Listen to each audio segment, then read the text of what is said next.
Donc ma rencontre avec Sol, elle est relativement récente, parce que ça fait 1 an et demi. Ma rencontre avec l'apprentissage organisationnel est beaucoup plus ancien. Je pense que le fil directeur, moi, dans tout ce que j'ai fait dans mon évolution professionnelle, c'est de travailler sur la synergie entre le développement des organisations et le développement des gens. C'est une aventure qui m'a passionné. J'ai quitté Danone donc, au bout d'une dizaine d'années, dans mon poste de directeur Learning et Développement, et j'ai eu envie de continuer ma carrière dans le conseil en tant qu'indépendant. Donc aujourd'hui, je suis consultant indépendant. Et en quittant Danone et en mettant mon compte, je me suis dit comment je peux continuer à me nourrir sur ces sujets-là. Donc je suis allé rencontrer Sol avec une double envie que je trouve qu'on retrouve dans le fonctionnement de l'association, à la fois une envie d'apprendre et de contribuer. Apprendre parce que j'avais vraiment, et ça va rejoindre le chercheur, je me disais mais finalement, la difficulté que j'ai eue, la difficulté à laquelle je me suis confronté en étant en charge du learning pour Danone, c'est comment je peux développer, comment je peux mettre en place ou contribuer à créer les conditions d'un apprentissage à la fois individuel et organisationnel à grande échelle, à grand impact. Et la difficulté que je trouvais aux 5 disciplines, c'était une difficulté qui est à comment on les active à grande échelle. Mais aussi, je voulais contribuer dans un sens de dire, mais finalement, est-ce qu'il y a d'autres choses aujourd'hui que les 5 disciplines pour faciliter l'évolution des organisations, des organisations prenantes. Et voilà, et c'était mon envie un peu de contribution sur ces thèmes-là. Et lorsque finalement, pour finir mon histoire, il y a eu cette idée de chercheur collectif qui est née, tout naturellement, je me suis dit, ça m'intéresse d'apprendre et de comprendre et de voir, comprendre même pas, d'apprendre, de vivre, d'expérimenter des choses que je ne connais pas. Et c'était un état d'esprit qui, pour moi, était le fait de dire j'oublie, c'est un peu un état d'esprit de désapprendre, de dire j'oublie un peu ce que je sais et je vais juste vivre en tant que participant lambda ce qui va se passer. Alors, on ne sait pas ce qu'on ne sait pas, on ne sait pas ce qu'on n'a pas encore expérimenté, etc. Voilà, et j'ai, au fur et à mesure du temps passé, j'ai été toujours, en attente et en curiosité de voir comment se forger. Alors, se forger cette structuration collective. Pour moi, ça résonne évidemment énormément avec la vision partagée, de façon congruente avec l'une des disciplines. Et je trouvais vraiment qu'on vivait cette dimension-là. Mais j'ai trouvé le groupe très patient et très en co-construction pour aboutir à une forme de consensus sur les questions qu'on allait poser. Je trouve que cette co-construction est d'une certaine manière apprenante parce que ça montre que c'est possible. Et en même temps, je ne pense pas que j'aurais pu le faire en entreprise.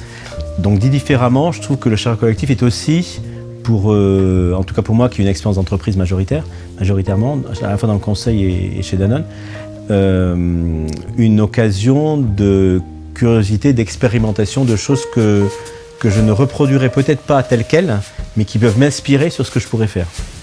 Et donc je me suis effectivement servi systématiquement et à chaque fois de cette grille de questionnement dans les entretiens. Donc ça c'est clair. J'ai eu une grosse question avant de démarrer, quelques semaines avant de démarrer, autour finalement du niveau. Et ça m'a gêné au début parce que, ce qui m'a gêné au début, c'est de se dire, je vais interviewer une personne dans un environnement relativement large, à son niveau. Et pour moi, j'étais frustré de ne pas pouvoir questionner aussi l'organisation plus largement. Donc je me disais, et donc c'est une question que j'ai posée à un moment donné, je me dis mais est-ce qu'il ne faut pas soit faire un focus group, soit interroger plusieurs personnes de l'organisation pour ne pas avoir, parce que j'avais l'impression que quand on en est à travers la personne, on allait forcément avoir le biais de la personne. Et par rapport je reviens en arrière, à cette danse que je cherche entre le développement individuel et le développement organisationnel, j'avais l'impression de mal pouvoir aborder la dimension organisationnelle. j'ai quand même respecté le protocole, mais du coup je l'ai légèrement contourné non pas en essayant de répondre à ma question, mais en demandant d'interviewer souvent 2 personnes de la même organisation. J'ai donc utilisé la grille de questionnement, mais surtout à partir de la première question posée, de la première question générique posée sur chacune des disciplines, et ensuite en essayant de suivre le flow en fait de ce que la personne disait et d'essayer d'accrocher des choses qui pouvaient être intéressantes en lui demandant de creuser. En menant ces entretiens et en les relisant après en les retranscrivant après de façon littérale, de façon très fidèle à ce qui s'était dit, sans interprétation ni rien du tout. Moi, c'est un travail qui m'a beaucoup, qui m'a éclairé sur un certain nombre d'idées concrètes possibles, qui résonnaient par rapport à des choses que je pouvais avoir en tête, mais qui les concrétisaient de façon concrète, de façon très pratique. Donc ça m'a éclairé sur pas mal d'exemples en fait, de pratiques, certaines auxquelles je m'attendais, d'autres auxquelles je ne m'attendais pas. J'aime bien aussi écrire ou faire des posts, etc. Et donc c'est pas seulement pour, me nourrir ou me faire vivre en tant que consultant, c'est aussi pour partager, transmettre plus largement des choses que j'ai pu voir. Et j'adore en fait trouver des pépites comme ça dans ce que je fais aujourd'hui à travers le chercheur collectif, à travers des benchmarks et d'autres choses, pour aussi partager, en fait, donner au maximum des idées aux organisations sur qu'est-ce qu'elles pourraient faire pour développer l'apprentissage individuel et collectif chez elles. Pour moi, il est plus important de partager avec les autres la vision que l'on peut avoir, les objectifs que l'on peut avoir, les compétences que l'on peut avoir, etc. et les laisser responsables de faire ce qu'il ou elle croit bon de faire. Donc je crois beaucoup à la notion de responsabilité.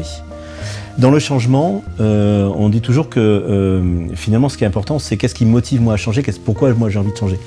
Et je ne veux pas me substituer à ça pour les autres. Je ne veux pas leur dire, je veux que ce soit eux qui choisissent.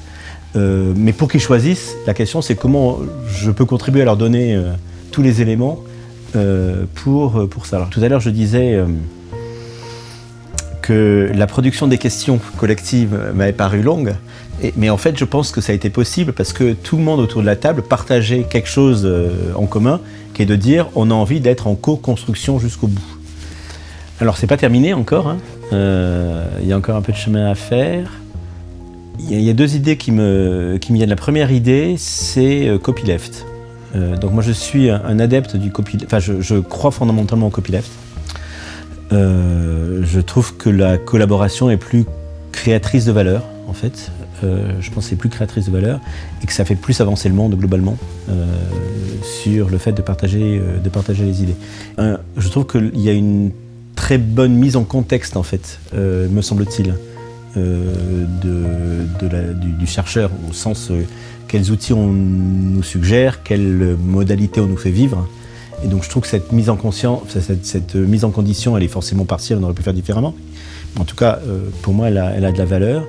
Et donc du coup, c'est faire confiance dans ce process, dans la façon dont on le fait évoluer, dans la façon dont on l'interprète. Je ferai assez facilement l'hypothèse qu'il y a un fondement culturel qui nous rassemble, qui est autour